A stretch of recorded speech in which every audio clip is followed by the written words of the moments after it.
महामारी के दौर में देश की जनता एक और आर्थिक तंगी से जूझ रही है तो दूसरी तरफ उनके पैसों की सेविंग पर भी असर हुआ है।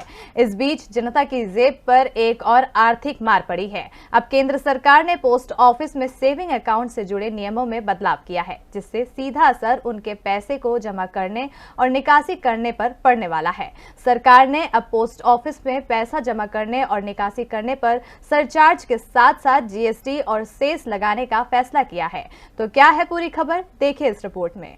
केंद्र की मोदी सरकार ने पोस्ट ऑफिस में सेविंग अकाउंट से जुड़े नियमों में बदलाव किया है। ये नए नियम 1 अप्रैल 2021 से लागू हो गए हैं।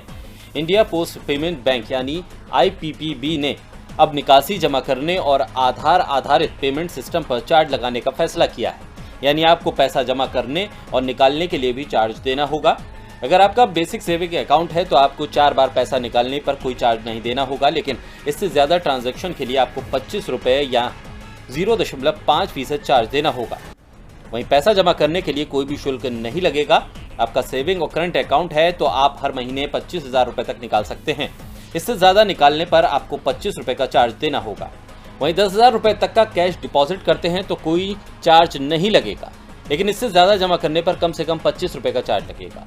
IPPB नेटवर्क पर असीमित मुफ्त लेन देन होते हैं, लेकिन नॉन IPPB के लिए केवल 3 बार ही मुफ्त लेन देन किया जा सकता है। ये नियम मिनी स्टेटमेंट, कैश निकालने और कैश जमा करने के लिए हैं। AIPS यानी आधार आधारित पेमेंट सिस्टम में फ्री लिमिट खत्म करने के बाद हर ट्रांजैक्शन पर एक चार्ज देना होगा। सीमा समाप्त होने के बाद किसी भी जमा राशि पर 20 रुपए का चार्ज लगेगा। अगर आप लिमिट खत्म होने के बाद पैसों का लेन देन करते हैं तो लेन देन राशि का 1% शुल्क आपके खाते में से काट लिया जाएगा, जो कि मिनिमम 1 रुपए और अधिकतम 25 रुपए है। बता दें कि इस चार्ज पर GST और सेस भी लगाया जाएगा। DB लाइव की रिपोर्ट।